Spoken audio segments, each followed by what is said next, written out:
Welcome to the first episode of Leap Into Business, the official podcast of the School of Business here at Lehman College. And don't forget, our School of Business is the only school of business at a public institution of higher education in either the Bronx or in Westchester. And today, for our first episode, I am thrilled to be joined not only with my co-host, Lawrence Fauntleroy, but president of Lehman College. The Mr. CEO. President, the CEO, actually, Let's give of that. Lehman College, Fernando Delgado. The CEO of the business of the school as a whole, Sean. Let's do that. Of the whole. Well, obviously, right? Yeah. As the School of Business, you are the boss, Yeah. right? I mean, nominally. That's what it says in the You know org what? chart. That's all that matters. Right. So I'm going to go with that. Fair enough. And it's an absolute honor to have you here joining us on our first episode. Happy to Yeah. be here. Yeah. Happy to be here. Yeah. CEO. I like that. I like it's an interesting take for a public university. Whoops. Anyway, first and then final episode of this podcast. It's there are a lot of people out in the community that want us to run higher education, particularly public higher education, like a business. And whenever I have somebody who doesn't understand higher education or the mission of public higher education, we should run it by a business. I always ask them, do you want me to run it like Tesla 2020, or do you want me to run it like Chrysler 1980? Because they're both businesses. But they kind of had different outcomes. And that generally stops people. Because I said, at the end of the day, if I run this into the ground and we go bankrupt, probably not a good thing, right? No. Even though I was very entrepreneurial and innovative and our teams of people took lots of risks. But, if we brought bad product out to market and we go bankrupt, we just go to the city and say, here's the keys to the buildings. Sorry. And they're like, no, we don't want that. I said, okay, so you don't really want me to run this like a business. You want me to run this like a public trust. Right. And that's different. That's different. So I appreciate the CEO, but, I'm going to stick with president. Okay, good. Well, here's something funny. Everybody asked me, Sean, how did you get President Delgado so quick on your first podcast? I have no idea, Yeah, Lawrence. yeah. I did a How lot of did back you get him on channeling. so quickly? We've talked a lot, even on weekends, right? We spent time on Sundays just kind of kicking the breeze. So I figured I had to use some of my social capital to see if President Delgado would be up to coming to our podcast and being the first. So this is the first podcast we have, and we have top of the chain on our podcast. So I'm privileged, which leads me really right into my next question, which is because I know a little bit about this story, but I'd love to hear the president. What was some of the pivotal moments that brought you here to Lehman? Because I know you're a Cali guy, but what brings you to the Bronx? Talk to us a little bit about that. Right, so first, for Sean, I want to clarify. What Lawrence did is he asked me to come to the podcast, and I'm like, yeah, that sounds like fun. Oh, great. Okay. So Lawrence is yes, there was a lot of back channeling. Back-channeling, okay. But he asked. And So we got to build the hype for the podcast. I got to build the hype. I think it's an object lesson, particularly if there's any students out there. If you want something or if you're trying to accomplish something, the first thing you got to do is ask or try. That's right. And then if that strategy fails, okay, maybe a little bit more complex thinking. But you'd be surprised how far you get just by asking or trying. Yep. So, That's right. So how did I get to Lehman? I mean, there's a long version and a short version. Let me just say, so I'm a first-generation American. I'm a first-generation college student, me and my brother and my sisters. I got to say, we grew up in a household where really the message wasn't, are you going to go to college? It was really, what college or university were you going to go to? And so I think at last count, amongst the four of us, I think we have something like 8 or 10 college degrees, undergraduate and advanced degrees. So we must have internalized that message at some point. The journey for anybody, particularly a first-generation student to and through college, even through graduate school, is really about how you sort of figure yourself out, fitting in places that maybe weren't built for you. But I think so much of that has to do with the peer set that you're with and how supportive they are, but also the faculty. And people get really cynical about faculty. What? shocking. No way. Right? Seriously, right? No way. This is news to me. All So right. they get really cynical about the role that faculty play. And I have an undergraduate teacher, wasn't even my academic advisor, but taught me a number of classes in my undergraduate minor field of study, was also my debate coach. And periodically to this day, we will talk to each other. He's long since retired. But he changed my life as an undergraduate, right? He was the one that said, you know, you really don't want to go to law school. You want to go to graduate school. He's the one that pointed me to graduate schools that might be good fits that I should aspire to. He's the one that helped me get into graduate school. I tell people, and these are back in the days where we used standardized tests, I got into a premier PhD program at the University of Iowa without even taking a GRE. And I did not have a strong GPA because I had 3 really tough semesters of my own making, to be quite honest. But I got in on part because of my interview, in part because of the sample of writing I submitted, but in large part due to his relationships with the faculty members there. And it was his seal of approval that you know, paved the way. So that's a pivotal moment because I didn't go to college in California thinking I was going to end up in a PhD program at the University of Iowa. And, you know, the faculty members there were a combination of very tough, and it was a very competitive environment amongst the graduate students, many of whom are still some of my closest friends 30 years later. But the faculty members were also, in their own different ways, very caring and supportive of you. So I'm going to tell you something that I still use. It was the grade that I got for the very first paper I submitted in my very first class in graduate school to the person who was my advisor, who was my undergraduate friend's best friend, among his best friends, and ended up being my dissertation advisor. So I submitted this paper. I'm 22 years old. I'm in this program. I really don't know what I'm doing. I'm not as focused as I should be. And he hands me this paper. It's 2 or 3 pages long. At the bottom is comments, and I don't see a grade anywhere. Instead, I see this paragraph, Fernando, comma, I'm bitterly disappointed by the quality of this work, period. Phil, the person back in California, comma, had led me to expect so much more from you, exclamation mark. Wow. Please don't disappoint me in the future, exclamation mark. And I looked at it, and I looked at him, and I said, it doesn't have a grade.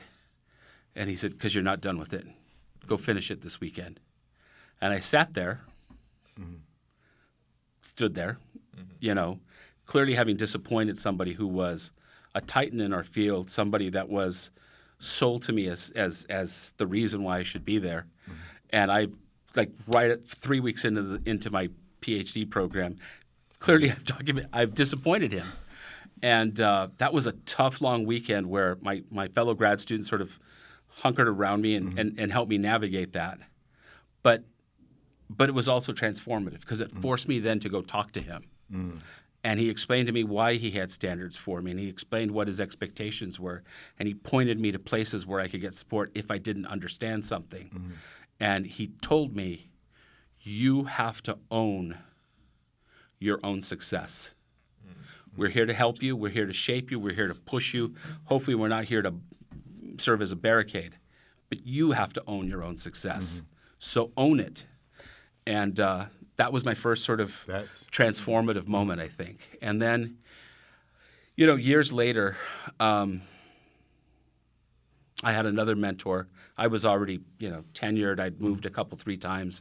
And I was talking to a dear friend and colleague who was a few years older than me, was already a university president. I was still ambivalent. I'd just become a vice president somewhere in Wisconsin. And so we were chatting, and he said, do you think you want to be president? And I said, no, it's never really been, you know, one of my dreams or aspirations.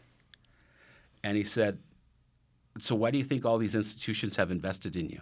Why do you think ASU sent you to the training and gave you the job they did? Why do you think Mankato did the same thing? Why do you think you had those 3 years at Hamlin? What do you think the University of Wisconsin is doing with you? If you're not preparing to be a president or a chancellor, what are you doing? And that was important not because it forced me to think about what my next choices were, but it forced me to think about my job. And my job wasn't to manage a crisis here and now. My job as a head of a division, as the largest division at the school, my job was to help move people forward and see the longer vision. And I think those were probably two of the most pivotal moments that led me to here. And there's lots of steps intervening, but those are things that sort of remind you of where you're at, force you to take some sort of ownership over who you are, and then ask you to be intentional and purposeful about the direction you're going. Right. And those ones stand out the most. And coming, I'm sorry, Sean. Go ahead. And then circling to Lehman, do you see something like, oh, this is, I can land here in this I can make. So that's interesting. My last job during COVID, they said, do a professional development thing. And I did it through the American Association of State Colleges and Universities. It was for vice presidents who were thinking about becoming presidents. And there was a homework assignment early in August or September. And they said, find a job at an institution that's a president, study it, and then they gave us a sort of format. And they said, write an analysis about why it's a good fit. So I'm flipping through, it's like, it's just an intellectual exercise, right? And I run across Lehman College, and it was in New York, and I was like, I'll pick a school in New York. My daughter wanted to come to school in New York. She was in her junior year of high school. My partner was really interested in living in New York. Let's play around with New York. And so for the next month, I studied the job, and then I studied Lehman College. And the deeper I got into it, I'm like, this is not bad. It's familiar. It's similar to the school that I went to in important ways. It has a mission that resonates. It's I'm doing this intellectual exercise, and by the time we get to mid-October, I'm like, this is actually pretty good. I think I got this thing set up.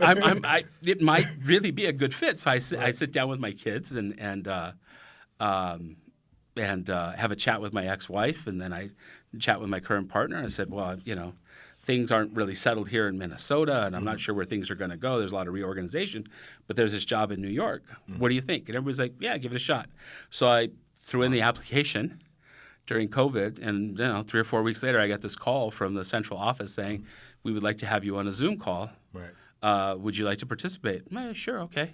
Are you still thinking like, are you still sold, or are you just like, I'm throwing my hat in the ring? I'm throwing my hat in the, I'm testing the waters. Let's see how, because that first Zoom call is usually 8 to 10 candidates, and they usually winnow it down to 3 or 4. So I have an out. Okay. And clearly I have a barrier where I could just fail, right? Right.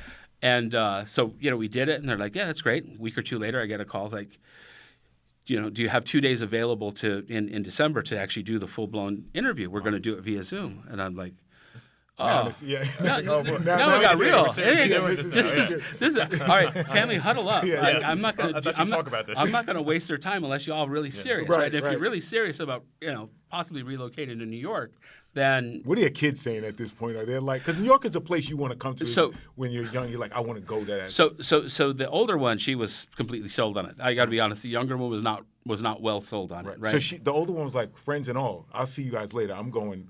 Sure, because she was thinking, okay, I got one more year of high school. We're going to go off to college anyways. I'm doing my ACT and my SAT scores. NYU. And her dream way back when was Columbia, but then she took her calculus class and reset her dreams. But she still wanted to come to New York, and she's a really good student. Just struggled in some areas of math, and but really. So we looked at a variety of schools in New York, and are we okay with this? Yeah, it's okay enough. All right, I'm not going to waste anybody's time. It sounds good, so we do it. And then by the time January 10th rolls around, I'm sitting there looking at a contract. I'm like, this just got like super real. Wow. And through all of that, you start with this notion that this could be a good fit, and then at every stage, the fit piece becomes clearer and deeper and more obvious. And I didn't get to meet many people, right? The campus was closed during COVID. Right. And so, I didn't actually physically step on the campus until April of 2021. Right. And that was because I was in town to look for housing. Right. And Dan Lemons, who was the interim president, invited me to campus for lunch. I think there were 7 people on campus. Wow. And they gave me a cart tour of the campus and then said, okay, put your mask back on, let's go. So it was kind of a weird introduction to Lehman that way. But what I discerned from those interactions and from the documents that they sent me, it has been a very good fit. Right. And last question, so I'm going to let you go to the next one. So I'm as you know, I'm a 2-time Lehman alum. When you get here, Prez, how does this campus look to you? Because I love this campus, especially because I was raised in the Bronx for a long time. So it just takes you away from everything. So when you got here, I know you've been on, we talked about other campuses you've been on. When you get here and you land in the Bronx on this campus, how's that experience? It's like, this is not squirrels running around. This is real stuff. This is a pretty cool campus. So I was surprised. Mm-hmm. So I'd been on a couple of urban campuses. Mm-hmm. Hamlin College, where I was dean for 3 years, very similar. Stuck in a residential neighborhood, 40 acres kind of distributed in this neighborhood off a major street. That was closest analog. But I had a stereotype of urban New York campuses. And I had a stereotype of the Bronx, right? Lots of verticality. And I showed up here in April, and you walk through, Gate 5, and you walk into the center of campus, and suddenly you're like, wait a minute. It's green spaces and quads and coherent buildings, right, in terms of design, and clean. That's what I remember, because parts of New York as you're driving around, particularly on the parkways, there's a lot of trash on the side, right, and you hit this campus and it's pristine, right, and I was like, wow, that's that took me by surprise. And the first thing I noticed, and I've noticed it since then, is there can be a lot of noise on Golden or Bedford, but the way the campus is designed, once you step into the center of campus, those are academic and other buildings, they buffer the noise, right? So it's this kind of oasis experience that you get when you're on the center of campus. And I thought, this is really cool. And, I know, thankfully, not everybody has a campus like ours because we get to stand out. And I appreciate what other CUNY campuses do with their vertical campuses, but I think we have one of the best campuses in the system. Absolutely. By far. Absolutely. And to pivot over to our follow-up question, I just want to highlight one thing for any students that are listening, is that idea of being purposeful with courses, with your actions, or jobs, right? Because it's awfully easy for current students, future students, new entrants into the job market to be hyper-focused on that current job, on that current opportunity, and that's fine, but it's also really critical to, in your mind, right, try to figure out 5-10 years down the line where you want to end up, both as a person intellectually, but also in the workforce. And so, taking that headset, right, your background, your onboarding at Lehman, how has that helped you, lead and cultivate your own style of leadership here at Lehman, being in the Bronx, in NYC, and part of a much bigger network of colleges? Sure. So first that's always a great reaction to a question. Just a pause and then a laugh. The first thing I do every morning, I'm brushing my teeth or shaving or whatever, right? You look in the mirror, and I remind myself, and I use a term you wouldn't use in polite company, but it's usually some phrase of a reminder to myself, don't mess it up today, right? Yep. Because ultimately my philosophy is, I'm the chief executive. Yes, I'm the president, and I appreciate in New York the sense of verticality in how people perceive these roles, and that level of hierarchy is not something I'm accustomed to in the other institutions that I've been at. But I do believe that I'm the chief steward of resources, all of the resources, right? So part of the resources is our history and our legacy, right? 1,000%. Part of it is our brand name and our purpose, right? And my touchstone is always Herbert Lehman, right? Always Herbert Lehman. Why? Because he was revered as a public official and public sector person who thought our institutions should help people, right? And we should look to create opportunities to help people. That's why I'm really interested in higher ed. And so as a chief steward of resources, it's my job to not have every question answered by me or not have every solution for the campus. My job is to pull people together who are content experts, who have experience, who are trusted, and to get them to understand that we need to find the best solutions so that whoever comes into our roles 20 years from now are grateful for the work that we've done so that they can take the institution to the next phase of its evolution. So I always tell people, yeah, I'm the president, but what I'm the chief person is I'm the chief steward. I'm the chief storyteller. I'm the campus's chief advocate. I should be the head cheerleader, right? And so it's my job to make hard decisions. It's my job to cultivate a strong leadership team. It's my job to set a tone.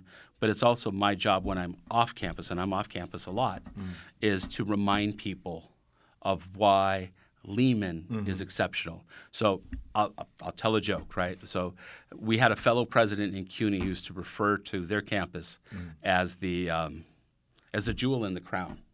Interesting choice. And you know, everybody picks their metaphors. We're not going to tell the school, right, President? No. Come on. I've heard this story. No, I'll tell you what. Right, I know tell the me story. afterwards. But, Tell me afterwards. Well, yeah. So after a while, and I would never argue. It's fine, you know. My daughter went to that school. I'm not going to argue with you. But I would say, I'm so happy you're the jewel in the crown, but I just need to remind everybody, Lehman, we're the actual crown. Yeah, exactly. So we're happy to have your ornamentation on our crown. Absolutely. And I don't say that because I was trying to be glib. I say that because I genuinely believe that Lehman is not just a special place that is revered and beloved by people in the Bronx. It's an exceptional place in and of itself as an institution of higher education. And so part of what I'm trying to cultivate as we tell our stories and evolve moving future is, of course, we're going to be a place of access for first-generation students. Of course, we're going to serve under-resourced communities. Of course, we're going to be a boon to the neighborhoods that surround us and beyond in the Bronx, both in terms of economic development but also workforce development, cultural development. But the other thing that I want us to cultivate is that intellectual wow factor. Right. That respect that is conveyed to institutions who make an intellectual difference in our professions, in our academic fields, in the lives of our students, in the preparation of our students, whether they go on to professional or graduate degrees or they enter the workforce. Because I think that is a level of respect that is due to Lehman, and I think we can continue to do more to cultivate that. So that's kind of how I approach what I'm trying to do. And people say, "Do you have an elevator speech?" And I'm like, "I got 4 or 5," and it depends on whom I'm in the elevator with. Right? I was going to say. But it always circulates around the touchstones that Lehman has intrinsic and special value in the Bronx. Lehman is an exceptional institution. Lehman transforms students' lives. Yeah. And with those 3 touchstones, it's amazing what you can weave in and around that space. Yeah. Well said. And even more well said, given the current macro environment, right? Because there have been questions raised about the value of higher education in the classical sense and having that really holistic community while also sort of doubling down on the reality that institutions of higher education should be producing thought leadership in the communities and beyond. Yeah, what bothers me sometimes about this challenging of the value of higher education is it's come in an era, and the era actually started in some states in the mid-'70s and most states in the mid-'80s, of defunding public higher education and shifting funding priorities. And I get it, states have to deal with tough issues. But it also coincided with the shifting demographics. And so we have more poorer people. We have more non-traditional age people. We have more people of color coming, particularly into our public universities. And the folks who came before us may not look like us, may not have our same backgrounds. But some of the staunchest critics about the value of higher education, particularly public higher education, if you look at their biographies, have multiple degrees. Oh, I was going to say that. Yeah, and they won't give them back either. No, right? Right? Because that's what helped them build their careers, right, and created their platform. And not only do they have those degrees from these kinds of institutions, but they got them at a time where that education was pretty close to free in the case of CUNY, if not free. I mean, when I went to California State University, San Jose State, my average tuition bill, I think, was $453 a semester. Wow. That's tremendous value, Yes, right? absolutely. At any way, shape you cut that, and it's still tremendous value. But it would seem incredibly hypocritical for me to have used that as a launching pad to go get a master's and a PhD and carve out this career, to then turn around and say, there's no value in education. Now, I would agree. Perhaps public education and advanced degrees are not for everybody. Fair enough.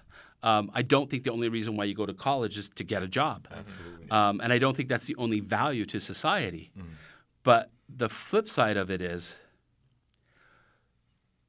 we're in information societies. We're in ever increasingly complex societies. Why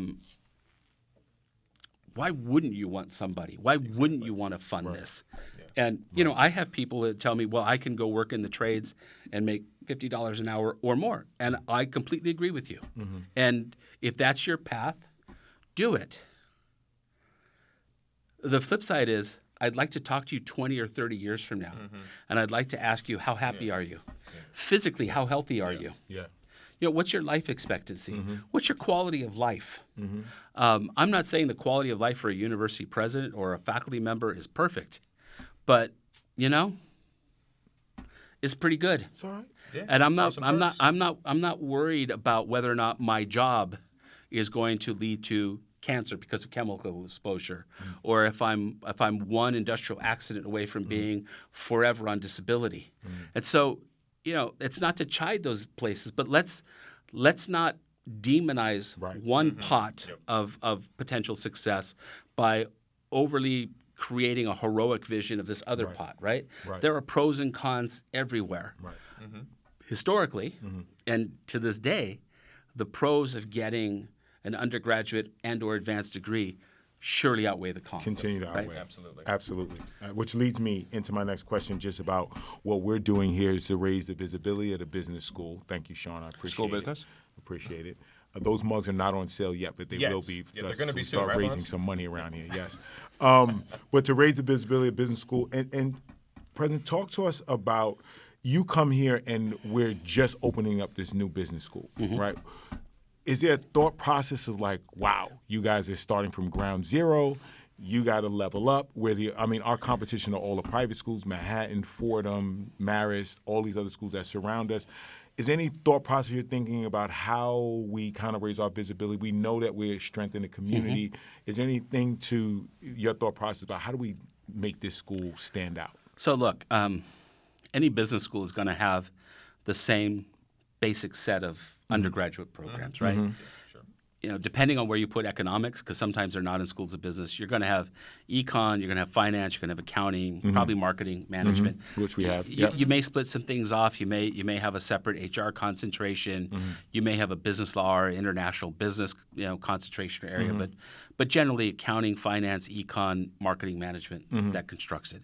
And as we're going for accreditation with the AACSB folks, that further creates a frame. And so we're curricularly going to look a lot like other schools. What's going to look different is our hyper-emphasis on experiential education. Yes. What's going to look different is the context in which we have the School of Business, right?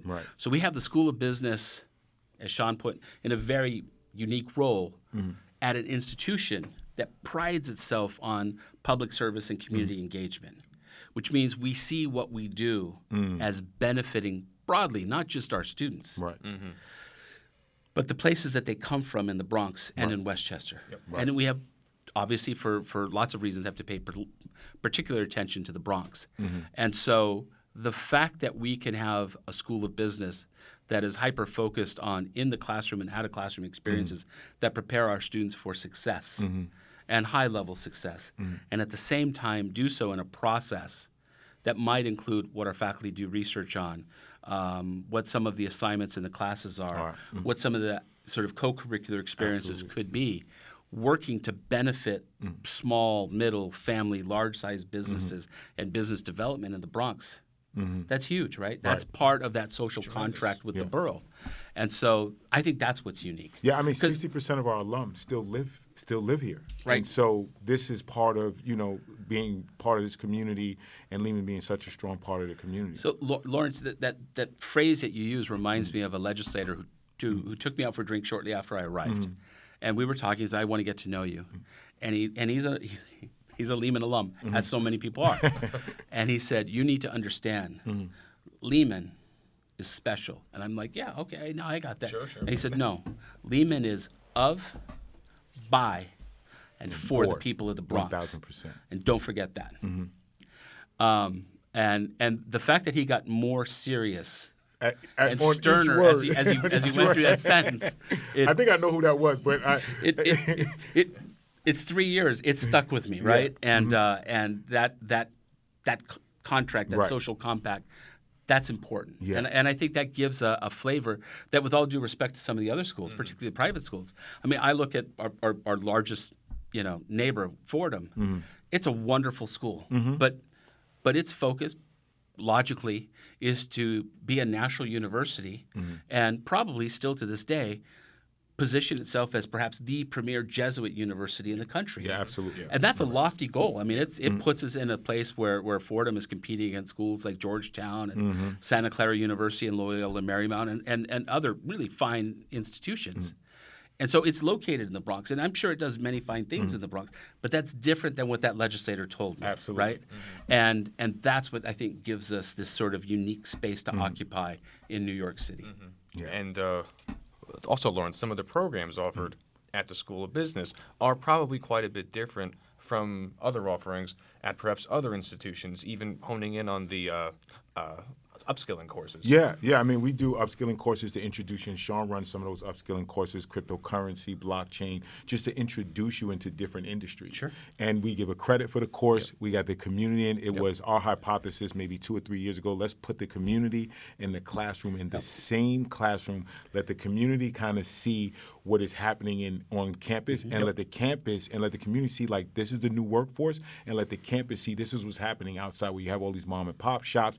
They want to level up as well. And so our upskilling has become a staple in the business school where we offer a credit. And I think I'm interested in cybersecurity. Let me take a 1-credit cybersecurity course and see if that's where I want to go. And from that, we started our new FinTech minor that when we started seeing the traction that we got from the community and the campus, we were like, this is a no-brainer. Yeah, We gotta do this. our whole undergraduate minor in blockchain and in crypto assets is a direct outgrowth of those upskilling courses. Yeah. And so, that sort of back and forth and that organic conversation, right, between the faculty, the higher-ups at the institution, and the broader community is really what helps us create these offerings. Yeah. And trust drives. I'm sorry to cut you off. Yeah, Sean, no, go I'm ahead. passionate about Lehman because I'm an alum here too. Yeah. But trust drives that a lot. Yeah. Right. Like the community trusts Lehman. They trust that that they're going to send their children here. They're going to come here. They trust it. So it is a big staple in the Bronx. It really means something in the Bronx. And so now, as a CPA by background, I was floored back in the fall. I first heard that Lehman College was going to host in person the CEO of a Big Four audit firm. Yep. Now, as somebody who is a CPA, worked in the industry for quite a while, I couldn't believe that in a good way, in a surprised way. And I know that on campus that day, it was a fantastic turnout by the students, lots of questions, both during Paul Knopp's time here on campus and afterwards. So in the context of that visit, both on that day and sort of what that message sends about Lehman, what are your thoughts on that? I mean, that's easy, Sean. It says that we're a player. And it says that we're a destination for these firms to find the talent that they believe they need going into the future. And we're happy to play that role. Oh, yeah. I think one of the things that I've tried to do since I arrived is, we have these various outreach efforts through CUNY Central, Futures in Finance, the CEO Jobs Council, things like that. And, every time I have an opportunity to interact with either the staff at CUNY Central or, the CEOs who occupy those spaces, has been to remind them, don't forget what we got going in the Bronx. Right. Because we have a talent pool of undergraduates and, frankly, graduate students who really can serve you well. They won't be your employees of the last 30 years, but they may be your essential and most important employees of your next 30 years. Nailed it. Because culturally, socially, linguistically, dispositionally, they are prepared and resourced to take you through, the middle and later parts of this century. And as I told Paul, and he said some very generous things about the campus, and I smiled and I said, and we're just getting started, right? I mean, yes, we've had departments of business, but when you think about the School of Business, School of Business again. I mean, even if you go back to the day that we presented to the board, which is in September of 2021, we're barely 2 years old, right? So barely 2 years old into this, we have Paul Knopp here. We have groups of our students going to Rockefeller Center and meeting with the managing partner and his team at Deloitte Touche. Yep. I mean, those are things that we will continue to do because they are part of our building blocks, part of our story to carry our programs and our students forward. But I think it's clear signal to everybody else in the system and beyond that we are serious about this. 100%. And at the same time, the CUNY folks and the Jobs Council folks who bring folks to us like this, it's a recognition that they recognize how serious we are. And that's almost more important, right? Absolutely. Because that's the external validation of, That always counts. Lehman is now a destination Right. for these kinds of conversations, these kinds of activities to take place. And that's wonderful because we'll always say strong things about who we are in an authentic and honest way. But it becomes even more powerful when other people are saying those things about us. Yeah.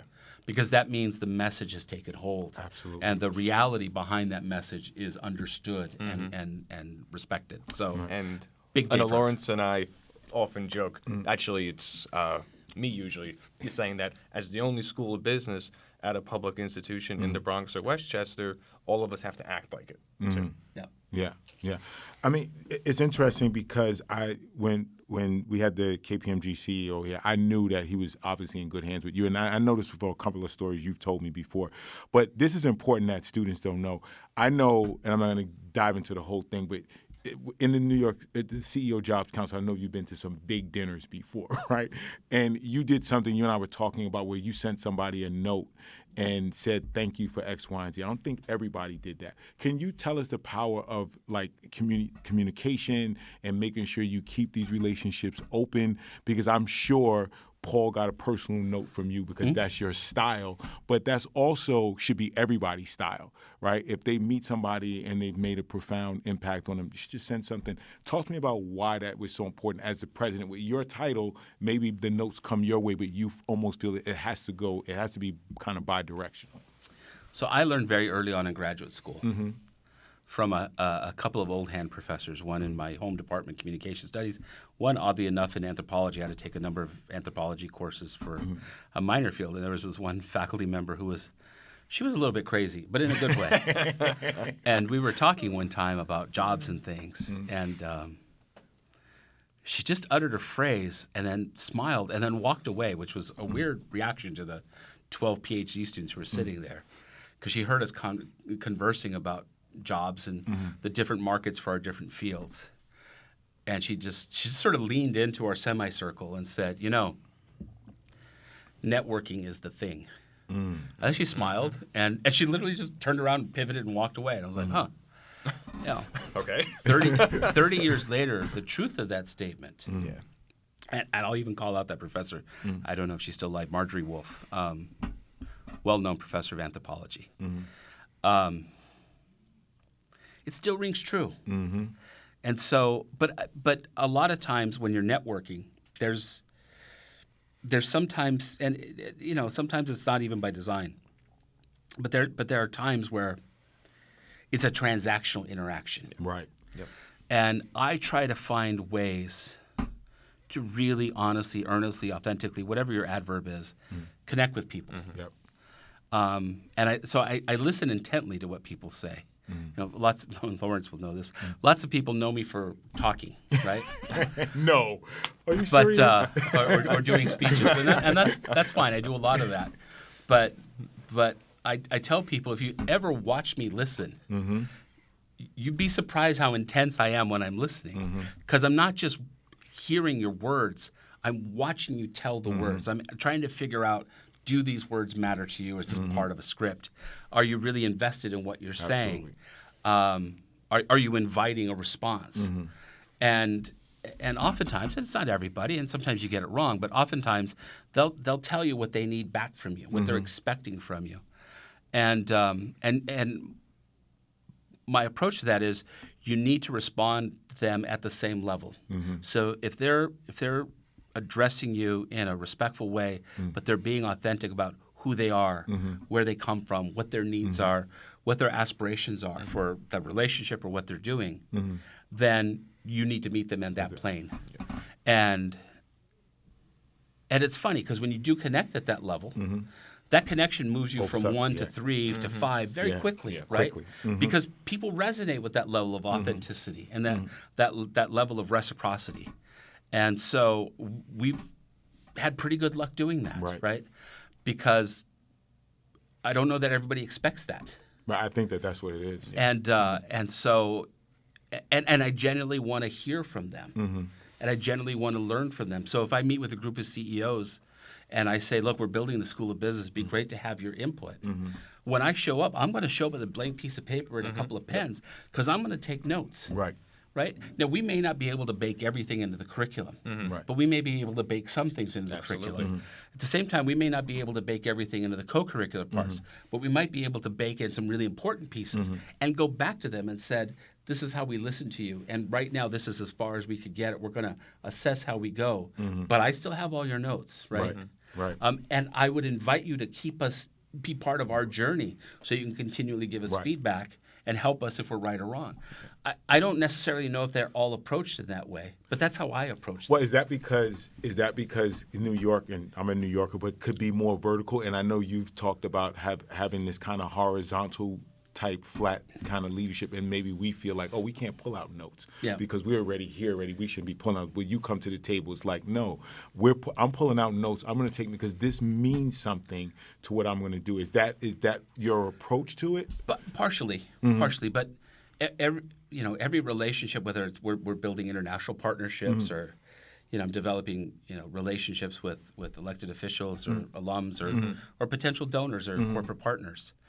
If it's truly a relationship, if it's truly a friendship, do you not listen? Do you not care? Right. Yeah. Do you not take things to heart? Right. Yeah. Now, if it's superficial, okay, that's different. Right. But if you're truly going to call it that, right, then you have to dig at a deeper level. Right. I was once asked in a not here, elsewhere, at a professional development sort of event weekend for higher ed educators, like, what does trust look like to you?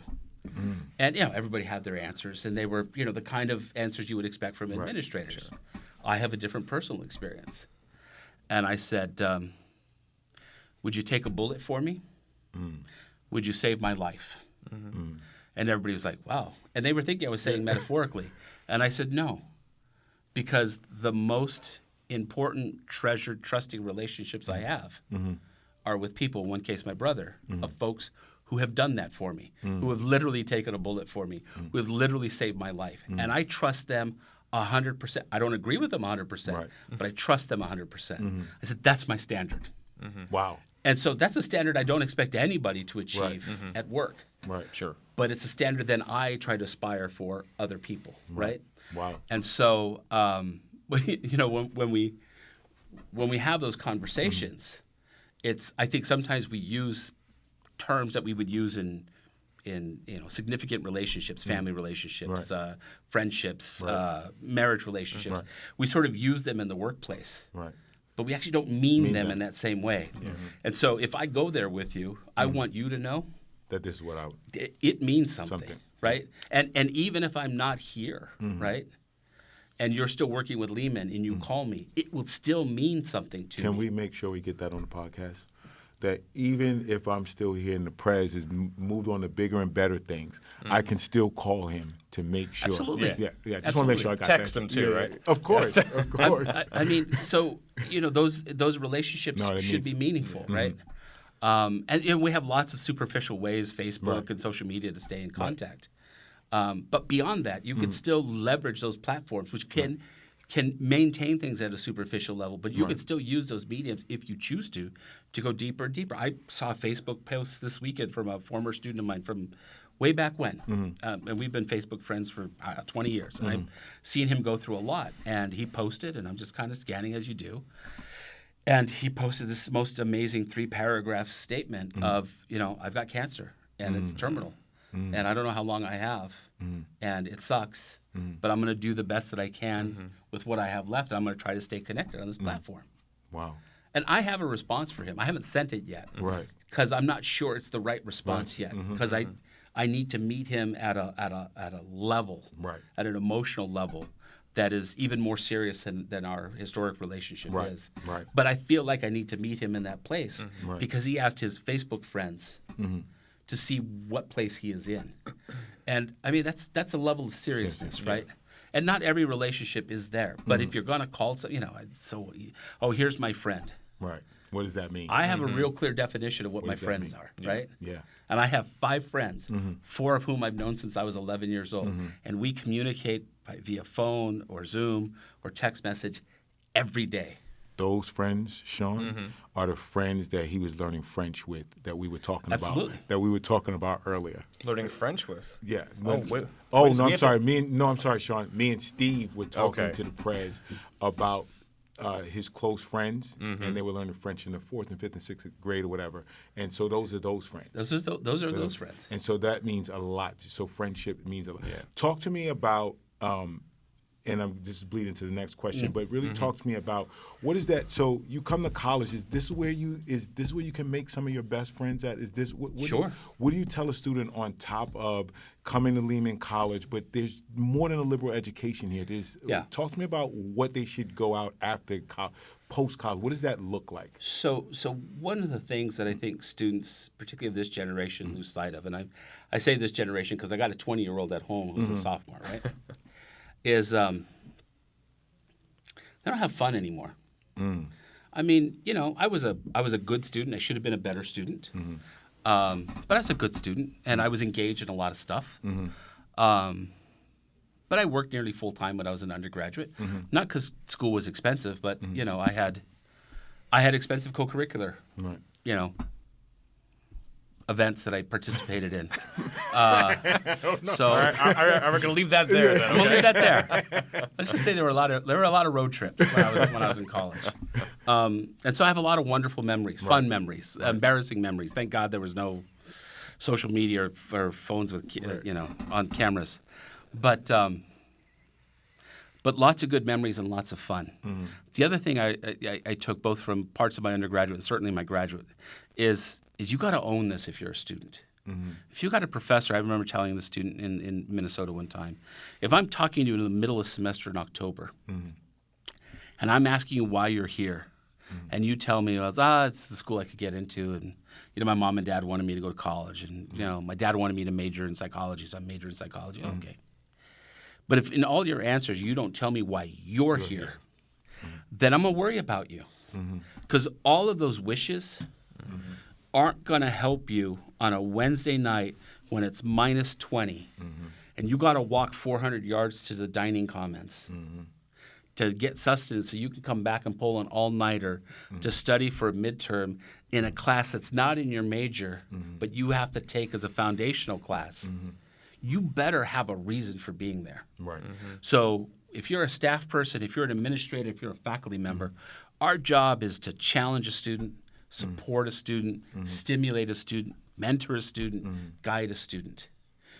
You have to own that success. Remember, I started with you got to be purposeful. Right. That has to be your success so that when you're done, you can bask in the glory of what you accomplished. And the rest of us, we're fine with that. I don't need to take your glory. Right. My glory is that you succeeded, right? And I know that I got to play a small part in that because that's my job and that's my passion because this is a calling.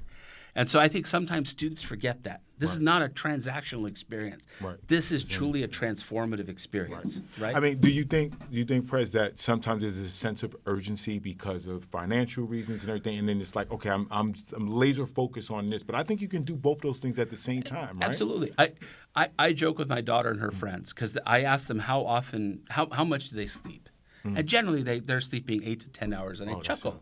8 to 10 hours? Oh, Yeah. That sounds great. Amazing. And they said, why? And I said, there would be weekends that I would not sleep between Friday at 9 a.m. in the morning and Monday at 3 p.m. in the afternoon, because I was studying, working, and doing what 21-year-olds should not be doing, right? And all of that, the good and the bad choices, contributed to making me who I am, and the sum of my experiences, right? And so, did I put myself in stupid situations? Yep. Of course. But in hindsight, I learned from them, right? Did I have exceptional experiences that, give me warm memories as I enter my 60s? Absolutely. Right. But at the same time, they taught me responsibility. Right. They taught me self-reliance. They taught me trust with my friends. They taught me cooperation. And those things were important. And, my daughter's like, oh, yeah, you never slept. And I go, no, it's not that I never slept. It's that my life was a combination of social experiences that we call partying, going to class and studying, and working. Now notice, I call them social experiences. Right. Because they all are, right? Because they all are. Because they all are. And all those social experiences help you out. Yeah. So, to get a PhD, I must have taken a lot of courses over 10 years, right? Yeah. From my first undergraduate class to my last PhD seminar. And I've been an academic administrator for 21 years now. The skill set that I learned that helps me the most, particularly in tense and crisis situations, never learned in professional development courses. Wow. Never learned in my undergraduate or graduate courses. You know where I learned it? Working in an urban emergency room overnight shifts on Friday and Saturday. Interesting. Being the front person that you see when you walk through that emergency room, right? Because you saw everything. You saw crime, you saw sadness, panic, anger, death, birth and joy, everything. And, I was 20, 21, 22 years old. And trying to navigate that, trying to stay composed, trying to create order, trying to be empathetic, trying to connect with people, trying to create understanding. Because oftentimes, why is that person being treated and I'm not being treated? Why is it taking so long? Just understanding. All of those things, tested every week for 3 years, I've carried forward. Right?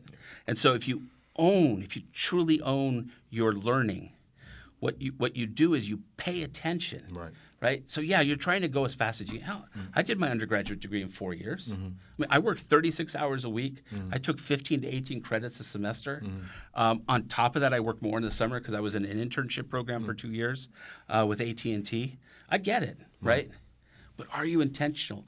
Are you paying attention while you're doing this? Are you having fun, right? Are you having fun? And more importantly, you want good grades. But are you paying attention to the learning lessons, right? Right? Sometimes you don't perform well. I clearly had a couple of semesters where that was the case as an undergraduate. But as you're going through it, are you paying attention? Are you sucking in the lessons, right? And are you reflecting on those lessons? And can you apply them, right? Exactly. Can you apply them later on down the road? And so, what I always try to tell students is be very intentional about what you're doing, but also remember to have fun. Because I don't remember everything that happened in every class I took as an undergraduate. But you remember. But I got about 15 or 20 really good memories that when I sit with my friends from way back when and we start talking about, hey, remember that time? We all start smiling and laughing. Absolutely. Right? But I do remember a lot of the stuff that we took from the classes, right? So it's that balance. And I think sometimes these next generations that have come through college, such a sense of urgency, right? Too much of a sense of urgency, too narrow of focus, too instrumental, that they're missing some of the other stuff, and they may not be paying attention enough to connect the stuff, right? There were things that I learned in class that were incredibly essential to what I did in that hospital emergency room. There were things that I observed in that hospital emergency room that was in class and somebody was explaining theory. It's like, oh, that's how it connects, right? When you're paying attention to being intentional, those synthetic moments, they happen more frequently. That's excellent. Sean, this is the first of many The first podcast, of but many we had episodes. I But we mean- started off with the best. Yeah. Having yeah. the Prez on, the first episode of goodness. the Leaping into To Business Yeah, podcast. this is good stuff. It was good stuff. it was a I great mean, it's episode. clear that the president, and I hope I get this right, your PhD is in communication. It's Oh, clear he brings that skill. that explains Sean, this I got to do then. my homework. I was Sean. wondering about that because most PhDs aren't in communicative fields as much. It's That clear that's what explains he it. brings to the table. Absolutely. Clear, it's easy. On top for of him. all his other I get expertise. jealous. I've told him that I get jealous of the fact that he communicates so smoothly on some of this stuff. But we totally appreciate you coming Sure, in. And absolutely, absolutely. It was if great any having you on. students miss something that the president said was, I didn't really do a lot of back channeling to get the president here. I just asked Yeah. on a Sunday. We were at an event, and I Ask, said, be direct and Prez, ask. do you think you could come by and stop by and get on our podcast? And he said, yeah, let's do it. Yeah. Reach out, and we'll see what happens. And so we If you thank don't for ask, the doing answer that. is always no, right? Always. Always. Always no. Always. And you don't want to go nowhere, just stop. Exactly. That's right. So we, right, that's just it, right? So we thank you. We appreciate it. I know Happy you, so much. I know you got a ride to pick up soon, and I want to make sure you're on time. Appreciate it. So thank you. Sean, you want to Thank close you. out with? Yeah, so wrapping up our first episode of the Leap into Business podcast here, the official podcast of the Lehman School of Business. Yes. Thanks, and we have more episodes coming, one each Absolutely. month going forward. One Lawrence, each I'm going to month. hold you to that. Yes, thanks. And I do want to thank the people behind this microphone. Absolutely. They've All these done a great people here who magnificent job aren't here with that us, you but can't see all us, these but they- people here doing all the hard work. 1,000%. All right. That's a wrap. That's a wrap. All right. Cool. You get to keep the cup. And I got another. I love swag. Here we go.